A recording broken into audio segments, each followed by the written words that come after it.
Hujan badai melanda Andalusia, sirkuit Jerez kebanjiran. Anggap GP Thailand sebagai balapan uji coba. Pedro Acosta, Argentina akan jadi Grand Prix pertama yang sebenarnya.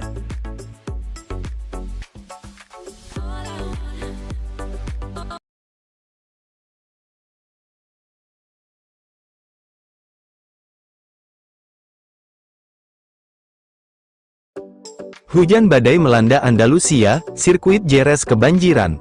Hujan badai, yang melanda wilayah Andalusia dan Murcia, Senin, tanggal 3 Maret tahun 2025, menyebabkan banjir yang juga menggenangi sebagian fasilitas di area Circuito de Jerez. Melalui gambar-gambar video yang dibagikan di internet oleh para pengguna di daerah tersebut, gambar-gambar sirkuit de Jerez yang terendam banjir mulai beredar pada Senin malam, tanpa pihak lintasan Andalusia memberikan informasi apapun mengenai apa yang sedang terjadi. Dalam salah satu video yang direkam dari UFO, di atas lintasan lurus, pitel dan sebagian lintasan terlihat terendam air setinggi lebih dari 1 meter, dengan ketinggian air mencapai hampir setengah tinggi tirai pit.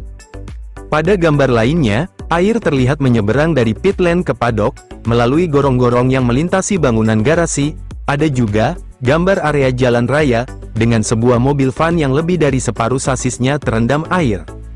Area sirkuit memang selalu rawan banjir saat terjadi hujan deras di area tersebut, namun dari gambar yang masuk, kali ini ketinggian banjir cukup tinggi, dan bisa saja menyebabkan kerusakan. Sambil menunggu informasi lebih lanjut tentang kerusakan, tidak ada kekhawatiran untuk Grand Prix MotoGP Spanyol, yang dijadwalkan berlangsung di sirkuit pada akhir pekan 25 sampai tanggal 27 April, hampir 2 bulan dari sekarang. Kejuaraan Superbike Spanyol, WSBK, dijadwalkan berlangsung pada 22 hingga tanggal 23 Maret di Jerez, acara berikutnya dalam kalender kompetisi sirkuit, yang diharapkan dapat beroperasi pada saat itu, terlepas dari kenyataan bahwa badai hujan es yang deras mungkin telah meninggalkan beberapa kerusakan. Dari sirkuit, di mana tidak ada listrik, pada Rabu pagi ini, dapat dipahami bahwa lintasan tidak mengalami kerusakan, meskipun jumlah air dan sampah yang ada saat ini akan memaksa pembersihan intensif yang akan memakan waktu berhari-hari. Sungguh kebetulan yang mengerikan bahwa dana yang menghancurkan sebagian wilayah Valencia Oktober lalu berdampak serius pada fasilitas dan akses sirkuit Cheste, memaksa pembatalan dan pemindahan ke Barcelona dari Grand Prix terakhir musim 2024. Anggap GP Thailand sebagai balapan uji coba. Pedro Acosta, Argentina akan jadi Grand Prix pertama yang sebenarnya. Grand Prix MotoGP Thailand tidak berakhir dengan cara terbaik bagi Pedro Acosta. Pembalap KTM asal Murcia mengalami kecelakaan di putaran pembukaan balapan hari Minggu, yang membuatnya kehilangan peluang untuk mencetak poin di ronde kejuaraan ini. Setelah kejadian itu, Acosta membuat pernyataan yang isinya mengungkapkan rasa frustrasinya, tetapi juga tekadnya untuk terus membaik. Pedro Acosta tiba di Thailand dengan harapan untuk terus maju dalam adaptasinya ke kategori teratas. Namun, akhir pekan itu tidak mudah. Pilot tersebut mengungkapkan kekecewaannya dengan mengatakan, "Saya berharap lebih dari akhir pekan ini, jalan masih panjang, ya, dan lihatlah seberapa banyak kemajuan yang telah kita buat, tetapi tampaknya itu tidak akan pernah cukup. Kita harus memahami apa yang salah dan melihat dari banyak sisi." Salah satu hal yang paling mengganggu Acosta adalah masih adanya masalah teknis tertentu yang belum terselesaikan. Tidak mungkin kita berlarut-larut dalam masalah ini. Selain itu, pilot membandingkan situasi KTM dengan produsen lain, dan mengakui bahwa masih ada ruang untuk perbaikan pada merek tersebut. Area lain, di mana Acosta mengaku mengalami kesulitan musim ini, adalah di pintu keluar. Di Moto2, Acosta dikenal karena melakukan start bagus, dan meraih posisi di beberapa meter pertama, tetapi di MotoGP, ceritanya berbeda. Pergi keluar menghabiskan banyak biaya tahun ini. Faktor ini penting, karena dalam kategori yang sangat kompetitif, start yang buruk dapat mengganggu sisa balapan.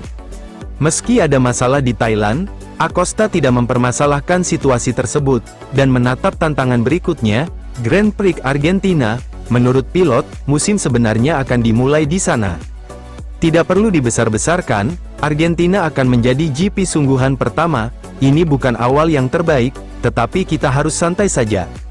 Pembalap muda Spanyol itu yakin bahwa kondisi di Argentina akan memungkinkannya menilai performanya dan motornya dengan lebih realistis. Kami senang di pramusim, tapi ya, lihat saja kenyataannya. Argentina akan menjadi akhir pekan pertama yang sesungguhnya. Pelajaran dari kecelakaan, saya menggunakan balapan uji coba. Setelah kecelakaan itu, saya menggunakan uji coba. Kecepatannya saja, saya tegaskan bahwa itu tidak buruk sama sekali. MotoGP, Dalikna, saya akan jelaskan mengapa Marquez cepat dan Bagnaia tertinggal. Di akhir GP Thailand, Gigi Dalikna menganalisis situasi di kotak resmi Ducati musim MotoGP menurun bagi Marc Marquez dan menanjak bagi Pecco Bagnaia. Episode pertama, musim MotoGP 2025, berakhir dengan monopoli Ducati, dan 3 pembalapnya naik podium di Buriram. Namun, berita sebenarnya, yang tidak terlalu sensasional, adalah bahwa di depan, ada 2 bersaudara, Marc Marquez, dengan Desmosedici GP25, dan Alex, dengan GP24. Di belakangnya, ada wakil juara dunia, Francesco Bagnaia, yang sama sekali tidak senang mendapati dirinya mengejar kedua pembalap Spanyol itu. Pasca balapan, Pecco cukup kesal dengan posisi ketiga di GP Thailand. Sekarang saya ingin memahami apa yang terjadi, mengacu pada ban belakang yang kehilangan performa, terutama saat berakselerasi. Kita bicarakan nanti saja, ujarnya dalam obrolan dengan manajer umum Ducati Corse, Gigi Dalikna. Sebaliknya, pendatang baru, Marc Marquez, langsung menunjukkan penguasaan penuh atas Ducati dan keunggulannya, mengalahkan pebalap Piedmont itu, dengan selisih 2,3 detik. Musim MotoGP, tentu saja dimulai dengan baik bagi Bagnaia. Sementara bagi pembalap Spanyol itu, musim itu langsung menurun.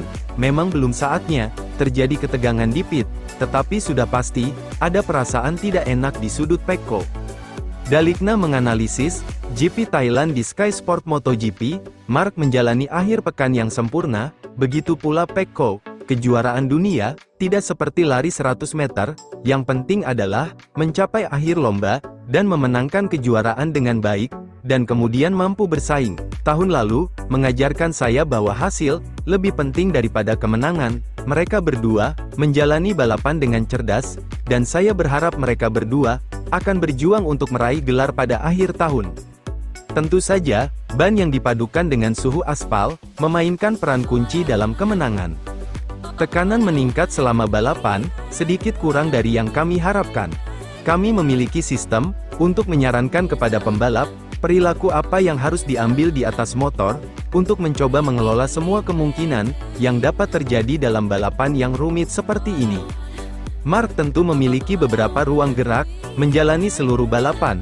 Dalam kondisi seperti ini, dengan jarak 1 meter dari pembalap di depan, sangatlah menuntut, juga dari sudut pandang fisik, suhu sepedanya menjadi sangat tinggi, suatu tanda bahwa ia juga dalam kondisi yang baik dari sudut pandang atletik. Siapa tahu, juara dunia 8 kali itu masih punya kelebihan tersembunyi. Dia jelas kandidat nomor 1 untuk meraih kemenangan di kejuaraan dunia MotoGP saat ini. Memang, sudah sejak penampilan pertama di uji coba musim dingin, saya pikir Marc sudah memegang motor di tangannya dan sudah tahu apa yang harus dilakukan. Pecco masih bisa berkembang, dan saya berharap dia bisa menunjukkannya di GP berikutnya, tambah Dalikna. Keraguan sesungguhnya terletak pada fakta bahwa Pecco Bagnaia bahkan tidak mampu membuat Alex Marquez khawatir. Dengan Ducati GP24, sudah ada perbedaan dalam beberapa detail antara motor pabrikan dan yang lainnya. Kami tentu memiliki rencana pengembangan rangka yang akan kami coba sebelum tes Jerez. 3-4 balapan berikutnya, termasuk Jerez, akan kami lakukan dengan konfigurasi ini, dengan penambahan beberapa detail evolusi. Wajar untuk bertanya, mengapa ada kesenjangan antara Pecco dan Marc di akhir putaran pertama kejuaraan MotoGP? Gigi Dalikna memberikan tanggapan yang cepat dan diplomatis. Tes Marc di Thailand lebih mudah, Pecco menjalani tes yang lebih sulit. Menurut pendapat saya, ini dapat membenarkan fakta bahwa dia sedikit lebih tertinggal dalam mempersiapkan diri untuk balapan.